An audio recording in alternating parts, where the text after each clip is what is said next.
Hello friends, എല്ലാവർക്കും Sindhu's world of music ചാനലിൻ്റെ മറ്റൊരു വീഡിയോയിലേക്ക് സ്വാഗതം. ഇന്ന് നമ്മൾ കർക്കിടകത്തിലൊക്കെ കുടിക്കുന്ന ഒരു ആയുർവേദ ഹെൽത്തി ഡ്രിങ്കിൻ്റെ റെസിപ്പി ആയിട്ടാണ് വന്നിട്ടുള്ളത്. കർക്കിടക മാസത്തിൽ മാത്രമല്ല, ഇത് ഏത് സമയത്തും കുടിക്കാൻ പറ്റുന്ന ഒരു ഡ്രിങ്കാണ്. കാരണം ഇത് ഒരു ഇമ്മ്യൂണിറ്റി ബൂസ്റ്റർ ഡ്രിങ്ക് കൂടിയാണ്. അപ്പോൾ ഏത് പ്രായത്തിലുള്ളവർക്കും കുട്ടികൾക്കും മുതിർന്നവർക്കും ഒക്കെ കുടിക്കാൻ പറ്റിയിട്ടുള്ള ഈ കർക്കിടക കാപ്പി എങ്ങനെയാണ് ഉണ്ടാക്കുക എന്ന് നോക്കിയാലോ. അപ്പോൾ ഇതിന് ഉപയോഗിക്കണ ഓരോ സാധനത്തിൻ്റെയും ഗുണങ്ങൾ ഞാൻ പറയുന്നുണ്ട് വീഡിയോയിൽ. അപ്പോൾ വീഡിയോ സ്കിപ്പ് ചെയ്യാണ്ട് തന്നെ കാണാനായിട്ട് നോക്കുക. അപ്പോൾ കർക്കിടക കാപ്പി ഉണ്ടാക്കാനായിട്ട് നമ്മുടെ വീട്ടുമുറ്റത്തും പറമ്പുകളിലും റോഡരികിലും ഒക്കെ കാണുന്ന ചെറിയ ചെറിയ ആയുർവേദ ചെടികൾ ആവശ്യമുണ്ട്. അപ്പോൾ കാഴ്ചയിൽ അത് ചെറുതാണെങ്കിലും അതിൻ്റെ ഗുണങ്ങളൊക്കെ വളരെ വലുതാണ്. അപ്പോൾ ഞാനിപ്പോൾ മുക്കുറ്റിയാണ് എടുത്തിട്ടുള്ളത്. ഇനി നമ്മൾ കീഴാർനെല്ലിയാണ് എടുക്കാനായിട്ട് പോണത്. അപ്പോൾ ഇതാണ് കീഴാർനെല്ലി എന്ന് പറയണത്. അപ്പോൾ ഇതിൻ്റെ ഇലയുടെ അടിയിൽ ചെറിയ ചെറിയ കായകൾ ഉണ്ടാവും, അതുകൊണ്ടാണ് അതിനെ കീഴാർനെല്ലി എന്ന് പറയണത്. ഇതിൻ്റെ ഇല നെല്ലിക്കയുടെ ഇല പോലെ തോന്നും. അപ്പോൾ ഇതാണ് കീഴാർനെല്ലി. അപ്പോൾ നമുക്ക് ഇതൊക്കെ ഒരു 4 കട നമുക്ക് മതി. അപ്പോൾ അത് ഞാൻ പറിച്ചെടുത്തിട്ടുണ്ട്. കർക്കിടകത്ത് ഹിന്ദു വീടുകളിൽ പണ്ടുകാലം തൊട്ട് പല ചിട്ടകളും ചെയ്തു വന്നിരുന്നു. ഇപ്പോഴും പല വീടുകളിലും അത് ചെയ്തു വരുന്നുണ്ട്. ആ ചിട്ടകളിൽ ഒന്നാണ് മുക്കുറ്റി ചാന്ത് തൊടുക എന്നുള്ളത്. കർക്കിടകത്തിൻ്റെ ആദ്യത്തെ 7 ദിവസമാണ് കൂടുതലായിട്ട് ഇത് ചെയ്യുക. ഇത് പൂജാ കർമ്മങ്ങൾക്കും ഉപയോഗിക്കുന്നുണ്ട്. ശരീരത്തിലെ വാത പിത്ത കഫ ദോഷങ്ങൾ നീക്കം ചെയ്യാനായിട്ട് സഹായിക്കുന്ന ഒന്നാണ് മുക്കുറ്റി. പ്രമേഹ രോഗങ്ങൾക്ക് നല്ലൊരു മരുന്നാണ് ഇത്. കൂടാതെ മൂത്രാശയ സംബന്ധമായ രോഗങ്ങളും ശരീരത്തിലെ നീര് പോലുള്ള പ്രശ്നങ്ങൾക്കും ഇത് വളരെ നല്ലതാണ്. ഒരുപാട് ഗുണങ്ങളുള്ള മുക്കുറ്റി രോഗപ്രതിരോധ ശേഷി നൽകുന്ന ഒന്നാണ്. അപ്പോൾ മുക്കുറ്റിയും കീഴാർനെല്ലിയും ഇവിടെ ഇരിക്കട്ടെ. ഇനി നമ്മൾ അടുത്തതായിട്ട് എടുക്കാൻ പോണത് തുളസിയാണ്. അപ്പോൾ തുളസിയിൽ ആൻറ്റി ഓക്സിഡൻസ്, ആൻറ്റി ഇൻഫ്ലമേറ്ററി എന്നീ ഗുണങ്ങൾ അടങ്ങിയിട്ടുണ്ട്. തുളസി പനി, ചുമ, ജലദോഷം തുടങ്ങിയ പ്രശ്നങ്ങൾക്ക് വളരെ ഉത്തമമായ ഒന്നാണ്. ചർമ്മ സംരക്ഷണത്തിനും മുടി സംബന്ധമായ പ്രശ്നങ്ങൾക്കും കൂടാതെ രക്തശുദ്ധീകരണത്തിനും തുളസി സഹായിക്കുന്നുണ്ട്. തലവേദനയ്ക്ക് ഒരു ഉത്തമ മരുന്നാണ് തുളസി. അപ്പം നമ്മൾ തുളസിയും പറിച്ചെടുത്തിട്ടുണ്ട്. ഇനി നമുക്ക് പനിക്കൂർക്കയുടെ ഇലയാണ് വേണ്ടത്. കുട്ടികളിൽ ഉണ്ടാകുന്ന ചുമ, ജലദോഷം, പനി, തൊണ്ടവേദന ഇവയ്ക്ക് ഒരു നല്ല മരുന്നാണ് പനിക്കൂർക്കയില. ദഹനക്കേട്, ഗ്യാസ്, വയറിളക്കം, കുട്ടികളിൽ ഉണ്ടാകുന്ന വയറുവേദന, വിരശല്യം എന്നിവയ്ക്ക് ഇത് കഴിക്കുന്നത് വളരെ നല്ലതാണ്. അപ്പോൾ ഇത്രയും പച്ചില മരുന്നുകളാണ് നമ്മൾ കർക്കിടക കാപ്പിക്ക് വേണ്ടിയിട്ട് എടുത്തിട്ടുള്ളത്. കീഴാർനെല്ലി, മുക്കുറ്റി, തുളസി, പനിക്കൂർക്ക. ഇതിൽ കീഴാർനെല്ലിനെ പറ്റി പറയുകയാണെങ്കിൽ പനി, ജലദോഷം, കഫക്കെട്ട് എന്നിവ കുറയ്ക്കാനായിട്ട് കീഴാർനെല്ലി വളരെ ഉത്തമമാണ്. ശരീരത്തിന് രോഗപ്രതിരോധ ശേഷി നൽകുന്ന ഇതിന് വൈറസുകളെയും ബാക്ടീരിയകളെയും നശിപ്പിക്കാനുള്ള ഒരു കഴിവുണ്ട്. ദഹന സംബന്ധമായ പ്രശ്നങ്ങൾക്കും വയറിൻ്റെ ആരോഗ്യത്തിനും വിരശല്യം മാറുന്നതിനും നല്ല ശോധനയ്ക്കും ഇത് വളരെ ഉത്തമമാണ്. ഇപ്പം നമ്മൾ പറിച്ചെടുത്തിട്ടുള്ള കീഴാർനെല്ലി, മുക്കുറ്റിയും പനിക്കൂർക്കയും തുളസിയുടെയൊക്കെ നന്നായിട്ട് കഴുകിയെടുത്തിട്ടുണ്ട്. അപ്പോൾ കീഴാർനെല്ലി ഒരു 4 കടയും മുക്കുറ്റി ഒരു 4 കടയും അങ്ങനെയാണ് എടുത്തിട്ടുള്ളത്. പിന്നെ പനിക്കൂർക്ക ഒരു 4 ഇതൾ എടുത്തിട്ടുണ്ട്.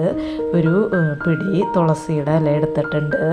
പിന്നെ ഞാനിവിടെ ഒരു വെളുത്തുള്ളി അല്ലി എടുത്തിട്ടുണ്ട്. പിന്നെ ഇതുപോലത്തെ ഒരു ചെറിയ കഷ്ണം ഇഞ്ചി എടുത്തിട്ടുണ്ട്. പിന്നെ ഇതിലേക്ക് ഒരു 1/2 ടീസ്പൂൺ കുരുമുളക് എടുത്തിട്ടുണ്ട്. പിന്നെ ഒരു 1/4 ടീസ്പൂൺ ജീരകം എടുത്തിട്ടുണ്ട്. അപ്പോൾ കുട്ടികൾക്കൊക്കെ കൊടുക്കണതാണെങ്കിൽ കുരുമുളക് ഒരു 4-5 മണി എടുത്താൽ മതി. അപ്പോൾ നമുക്ക് ഇനി കർക്കിടക കാപ്പി ഉണ്ടാക്കാനായിട്ട് നോക്കാം. അതിനായിട്ട് ഞാനിവിടെ ഒരു പാത്രത്തിലേക്ക് ഒരു 1.5 കപ്പ് വെള്ളം ഒഴിച്ചു കൊടുക്കുന്നുണ്ട്. അപ്പം ഞാൻ എപ്പോഴും എടുക്കാറുള്ള അളവ് ഗ്ലാസ്സിൽ 1.5 കപ്പ് ഒഴിച്ചു കൊടുത്തിട്ടുണ്ട്. ഇനി ഇതിലേക്ക് കുറച്ച് കരിപ്പെട്ടി ഇട്ട് കൊടുക്കുന്നുണ്ട്. കരിപ്പെട്ടി അല്ലെങ്കിൽ തെങ്ങും ചക്കര എന്നൊക്കെ പറയും, അത് ഇട്ട് കൊടുത്തിട്ടുണ്ട്. അപ്പം നിങ്ങളുടെ കയ്യിൽ കരിപ്പെട്ടി ഇല്ലെങ്കിൽ കരിപ്പെട്ടിക്ക് പകരമായിട്ട് ശർക്കര ചേർത്ത് കൊടുക്കാം. അപ്പോൾ കരിപ്പെട്ടിയാണ് കൂടുതൽ ഗുണമുള്ളത്. പഞ്ചസാരയൊന്നും ഇട്ട് കൊടുക്കരുത്. ഇതൊന്ന് മിക്സ് ചെയ്ത് കൊടുക്കാം. ഇതൊന്ന് ചൂടായി വരട്ടെ. അപ്പം നമ്മുടെ വെള്ളം ഇവിടെ ചൂടായി വന്നിട്ടുണ്ട്. ഇതിലേക്ക് നമ്മൾ എടുത്ത് വെച്ചിട്ടുള്ള മുക്കുറ്റിയും കീഴാർനെല്ലിയും ഒന്ന് മുറിച്ചിട്ട് കൊടുക്കുന്നുണ്ട്. പിന്നെ ഇതിലേക്ക് പനിക്കൂർക്കയുടെ ഇല ഒന്ന് മുറിച്ചിട്ട് കൊടുക്കുന്നുണ്ട്. അതുപോലെ തന്നെ തുളസി ഇല ഒന്ന് മുറിച്ചിട്ട് കൊടുക്കുന്നുണ്ട്. ഈ കീഴാർനെല്ലി മുക്കുറ്റിയും കടോട് കൂടി വേണമെന്നുണ്ടെങ്കിൽ ഇതിലേക്ക് ഇട്ട് കൊടുക്കാം കേട്ടോ. ഞാനിപ്പോൾ അത് ഇട്ട് കൊടുത്തിട്ടില്ല, വേരിട്ട് കൊടുത്തിട്ടില്ല. നിങ്ങൾക്ക് വേണമെങ്കിൽ അത് ഇട്ട് കൊടുത്താലും അതും ഗുണം ചെയ്യും. ഇനി ഇതിലേക്ക് നമ്മൾ എടുത്ത് വെച്ചിട്ടുള്ള കുരുമുളകും ജീരകവും ഇഞ്ചിയും വെളുത്തുള്ളിയും ഒക്കെ ഒന്ന് ചതച്ചിട്ട് കൊടുക്കാം. അപ്പോൾ കുരുമുളകിന് പനി, തലവേദന, ചുമ എന്നിവയെ പ്രതിരോധിക്കാനുള്ള കഴിവുണ്ട്. ദഹന പ്രശ്നങ്ങൾക്ക് കുരുമുളക് വളരെ നല്ലതാണ്. ശരീരവേദന കുറയ്ക്കുവാനും വിരശല്യം കുറയ്ക്കുവാനും കുരുമുളക് നല്ലതാണ്. ജീരകം ദഹന സംബന്ധമായ പ്രശ്നങ്ങൾ പരിഹരിക്കുവാനും മലബന്ധം കുറയ്ക്കുവാനും ഇത് വളരെ നല്ലതാണ്. ശരീരഭാരം കുറയ്ക്കുന്നതിനും നല്ല ഉറക്കം കിട്ടുന്നതിനും ഇത് സഹായിക്കുന്നുണ്ട്. പിന്നെ ഇഞ്ചി ബ്ലഡ് ഷുഗർ കുറയ്ക്കുന്നതിന് ദിവസവും ഇഞ്ചി ആഹാരത്തിൽ ഉൾപ്പെടുത്തുന്നത് നല്ലതാണ്. കൊളസ്ട്രോൾ കുറയ്ക്കുന്നതിനും ദഹന സംബന്ധമായ പ്രശ്നം പരിഹരിക്കുന്നതിനും ആർത്തവ സമയത്ത് ഉണ്ടാകുന്ന കഠിനമായ വയറുവേദന കുറയ്ക്കുന്നതിനും ഇഞ്ചി സഹായിക്കുന്നുണ്ട്. വെളുത്തുള്ളി ചുമ, ജലദോഷം എന്നിവ കുറയ്ക്കാനുള്ള കഴിവ് വെളുത്തുള്ളിക്കുണ്ട്. കൊളസ്ട്രോളിൻ്റെ അളവ് കുറയ്ക്കുന്നതിനും ഹൃദയ ആരോഗ്യം മെച്ചപ്പെടുത്തുവാനും വെളുത്തുള്ളി സഹായിക്കുന്നുണ്ട്. വെളുത്തുള്ളി പതിവായി കഴിക്കുകയാണെങ്കിൽ രക്തം കട്ട പിടിക്കുന്നത് കുറയും. വെളുത്തുള്ളിയുടെ ഉപയോഗം മുടി വളർച്ചയ്ക്കും എല്ലുകളുടെ ആരോഗ്യത്തിനും കരളിൻ്റെ ആരോഗ്യത്തിനും വളരെ നല്ലതാണ്. പിന്നെ കരിപ്പെട്ടി, പനഞ്ചക്കര കൊണ്ടുണ്ടാക്കിയ കരിപ്പെട്ടി കാപ്പി പൊതുവെ ആരോഗ്യത്തിന് വളരെ നല്ലതാണ്. പനയിൽ നിന്നും ഉണ്ടാക്കുന്ന ശർക്കരയാണ് പനഞ്ചക്കര. കരിപ്പെട്ടി ഇട്ട കാപ്പി ദഹനത്തിനും മലബന്ധം അകറ്റുവാനും ഏറെ നല്ലതാണ്. പനി, ചുമ, ജലദോഷം എന്നീ ധാരാളം അസുഖങ്ങൾക്ക് ഇത് വളരെ നല്ലതാണ്. ശരീരത്തിലെ വിഷാംശം അകറ്റുവാനും ഇത് വളരെ നല്ലതാണ്. അപ്പോൾ ഈ നമ്മൾ എടുത്തിരിക്കുന്ന എല്ലാ സാധനങ്ങളും ഒരുപാട് ഗുണങ്ങളുള്ളതാണ്. ഇത്രയും ഗുണങ്ങൾ മാത്രമല്ല, ഞാൻ ചുരുക്കി ഒന്ന് ഇതിനെപ്പറ്റി പറഞ്ഞു എന്ന് മാത്രമേ ഉള്ളൂ. ഇപ്പോൾ കാപ്പി ഇവിടെ തിളച്ചിട്ടുണ്ട്. ഇനി നമുക്ക് ഇത് ഒരു 2 മിനിറ്റ് ഒന്നും കൂടി നന്നായിട്ടൊന്ന് തിളച്ച് വരട്ടെ.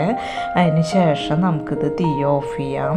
അപ്പോൾ ഞാനെടുത്ത ഇഞ്ചിക്ക് പകരം നിങ്ങളുടെ കയ്യിൽ ഡ്രൈ ജിഞ്ചർ, അതായത് ചുക്കുണ്ടെങ്കിൽ അത് ചേർത്ത് കൊടുക്കാവുന്നതാണ്. ഇപ്പോൾ ഒരു 2 മിനിറ്റ് കഴിഞ്ഞിട്ടുണ്ട്. നമുക്ക് തീ ഓഫ് ചെയ്ത് കൊടുക്കാം. എന്നിട്ട് ഇതൊരു സ്ട്രെയിനറിൽ ഇതൊന്ന് അരിച്ചെടുക്കാം. അപ്പോൾ നമ്മുടെ കർക്കിടക കാപ്പി ഇവിടെ റെഡി ആയിട്ടുണ്ട്.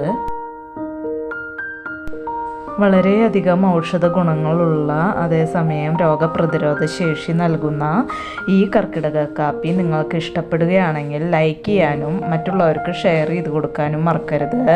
അതുപോലെ തന്നെ എൻ്റെ ചാനൽ ഇതുവരെയായിട്ടും സബ്സ്ക്രൈബ് ചെയ്യാതെ കാണുന്ന കൂട്ടുകാരാരെങ്കിലും ഉണ്ടെങ്കിൽ ഒന്ന് സബ്സ്ക്രൈബ് ചെയ്ത് സപ്പോർട്ട് ചെയ്യണം കേട്ടോ. ഇനി നമുക്ക് മറ്റൊരു വീഡിയോയുമായി കാണാം. അതുവരേക്കും താങ്ക് യു.